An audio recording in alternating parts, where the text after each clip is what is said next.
Welcome to Soil Science and Management, Chapter 11. Today we're going to talk about the importance of soil.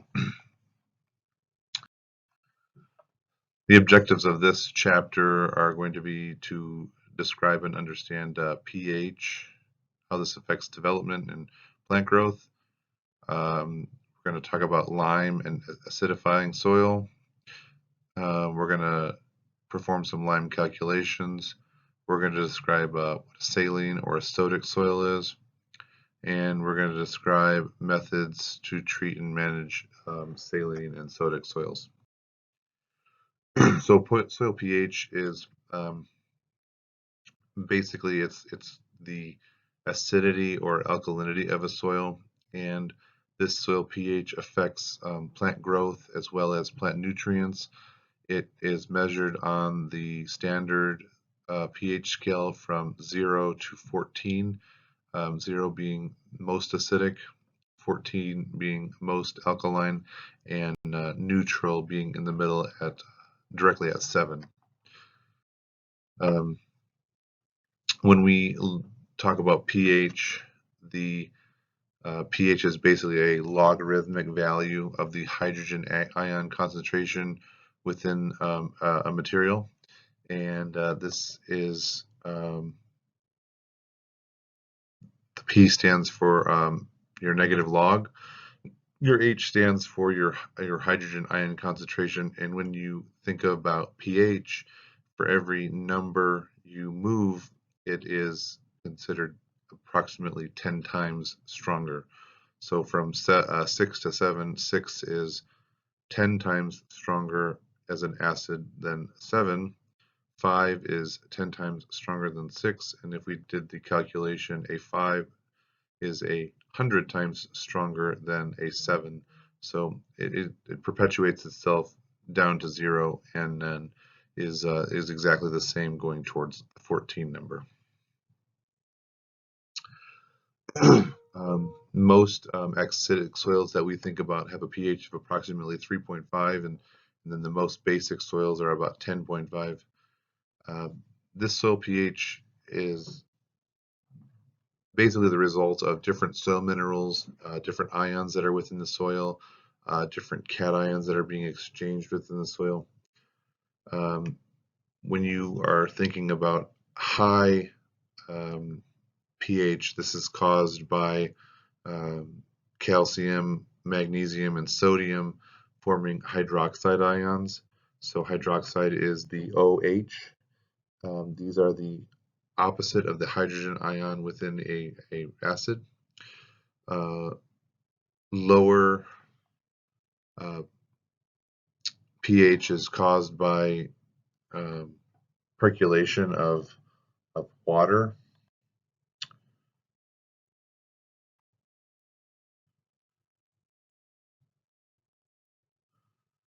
And these are these mildly acidic waters. Typically here in California, we have a very alkaline soil. It's anywhere between 7 and 8.5. This is very high in alkalinity, and this is due to the water quality here, as well as limestone activity within California. So back east on the East Coast, they have more acidic soils, and that's due to a different water quality, different parent material. So here we don't really deal with the acidifying soils. So what are the causes of acidity? These are young soils that haven't been exposed to a lot of weathering or leaching, and the reason we don't have these acidic soils in California is because we don't have a lot of rain, where back east they get tons of rain all the time, so that is constantly leaching out these alkaline minerals and leaving the acidic minerals behind.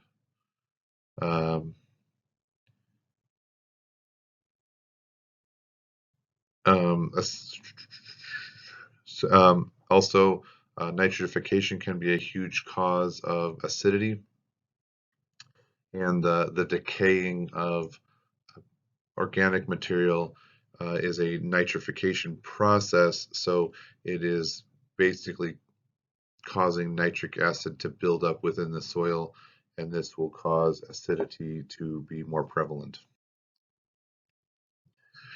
So pH affects plants based mostly on nutrient availability. It affects the ability for the nutrients to move within the soil. So if, for example, iron is one of the most common ones, when the pH gets above 7.5 or so, iron becomes unavailable and it does not move within the soil, and plants are not able to access those nutrients.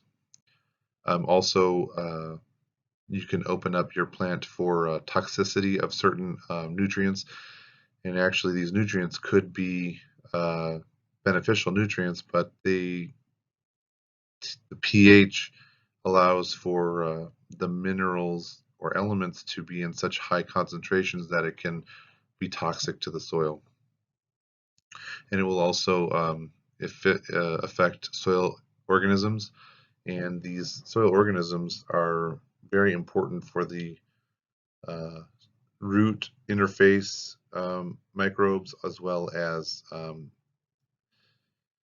decay bacteria or nitrification bacteria. There's other bacteria that break down other materials and work to fix the soil.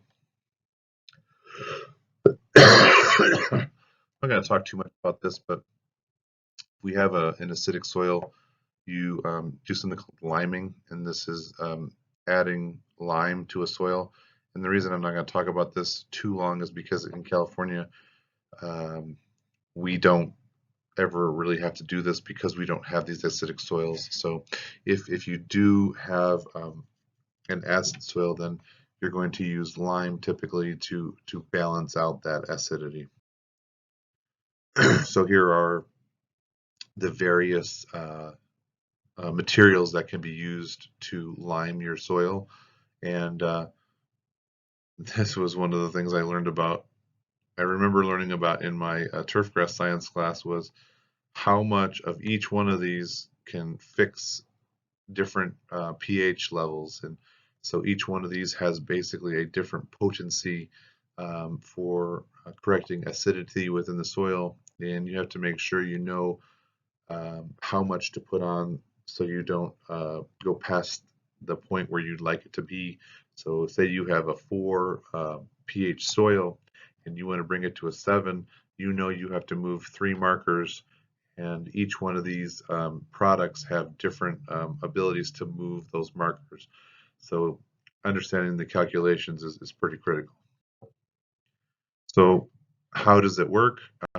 Basically, lime neutralizes the soil using 2 different things.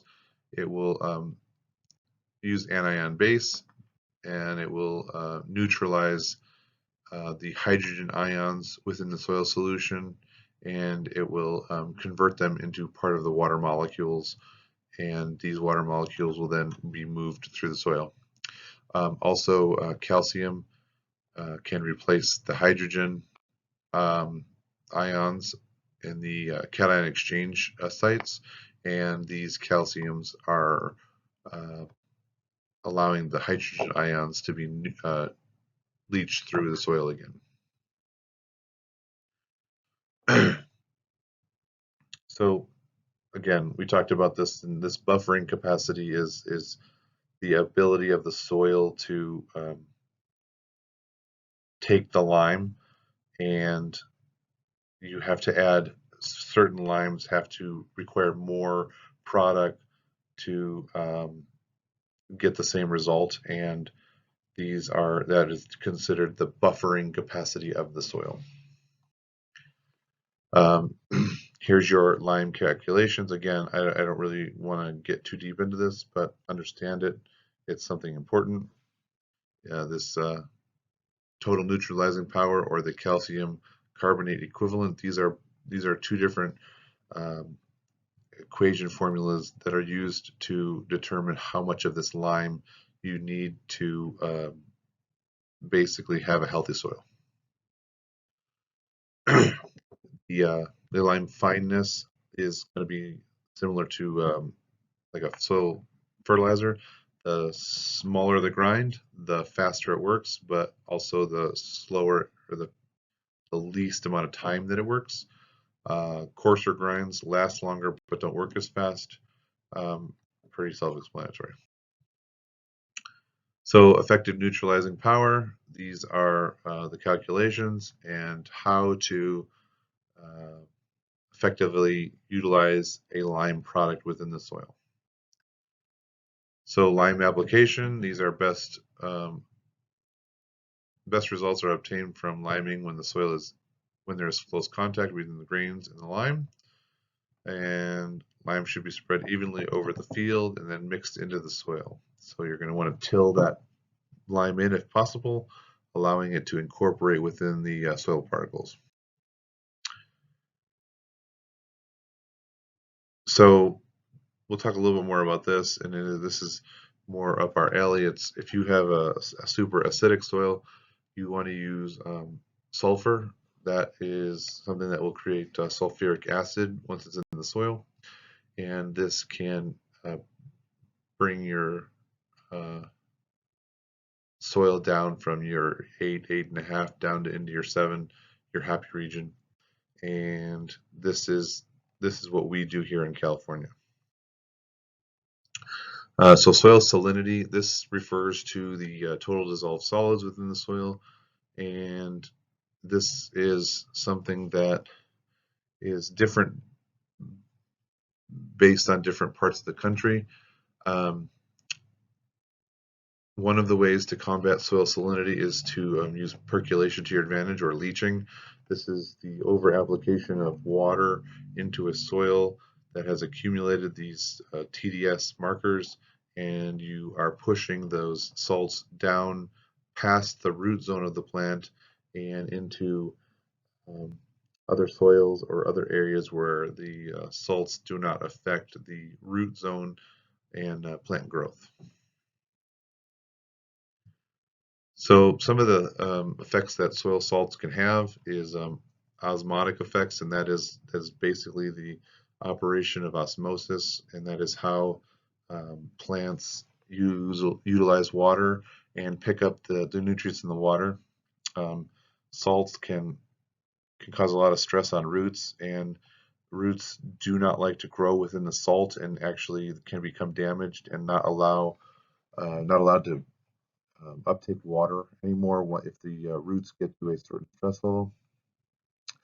Salts can capture ion sites and can be to the detriment of nutrients, because they say if you have an abundance of sodium in the soil, that will kick off other potential nutrients that you'd much rather have in the soil.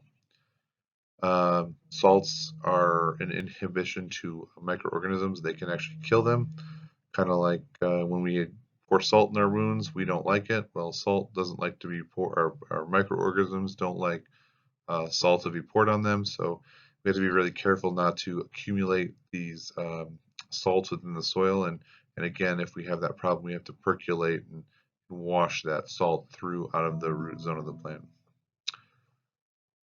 And then salts can also affect can include a very high pH because of the different minerals that contribute to your total dissolved solids. Saline soils include high levels of soluble salts. These are measured by putting an electrical current through. That's going to be your electrical conductivity report, or EC. And the more of these salts that are within the soil, the greater your EC will be. And this is how you can determine how many total dissolved solids you have within your soil. So to be considered a saline soil, you have an EC of 4.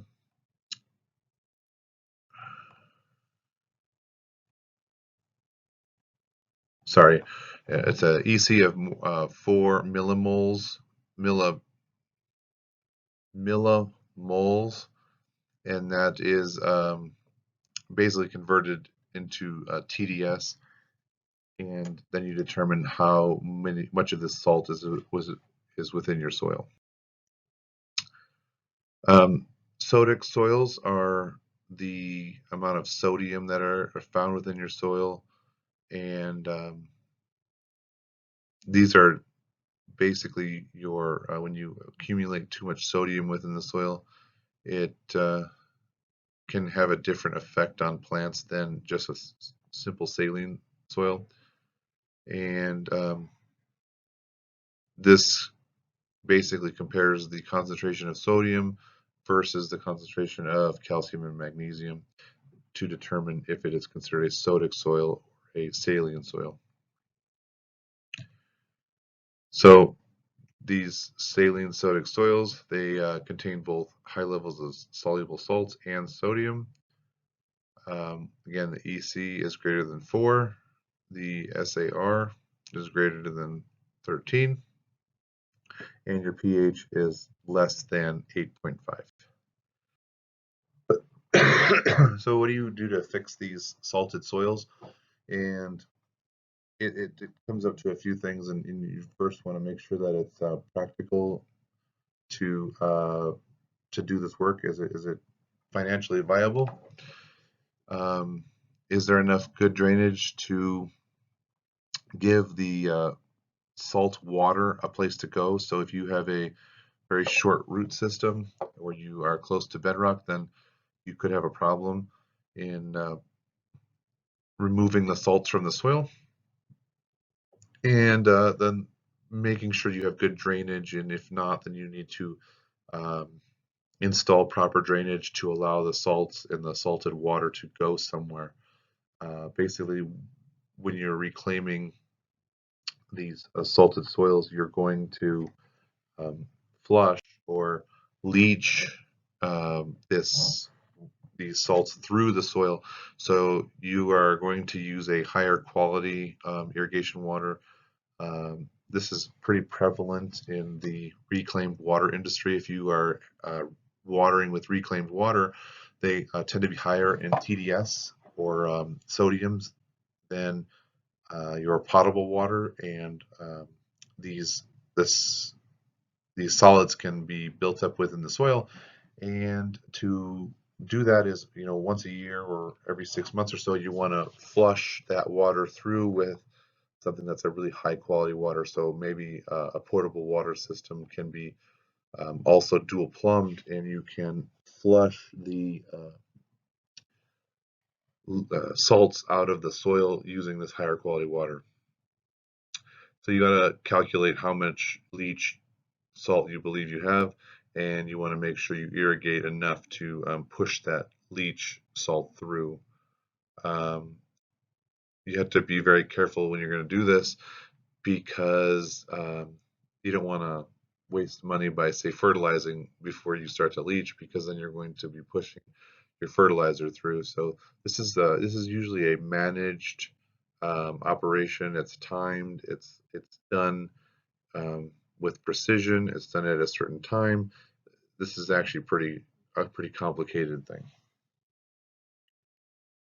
So there are issues with salted water, and typically here, not necessarily in California, we don't really have the water that we pull back out.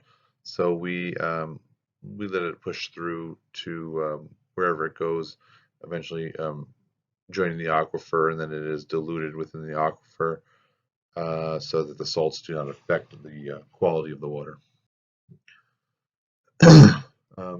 So managing your salts within potted plants, again, not super important. You can again leach your potted plants. I would recommend doing it every 3 to 4 months, and that's watering until the water comes out the bottom, and then continue to water for several minutes and allow those salts to be pushed through the soil and into the ground. So we talked about soil pH and how that's affecting different parts of your soil. We talked about what happens if your soil is too acidic, too alkaline, too saline, too sodic. We discussed liming and why that's done. We discussed a bit of sulfur and why that's done. and we talked quite a bit about leaching and how we can utilize that to reduce the amount of salts that we have within our soil. So I thank you for joining me, and I hope that this was interesting.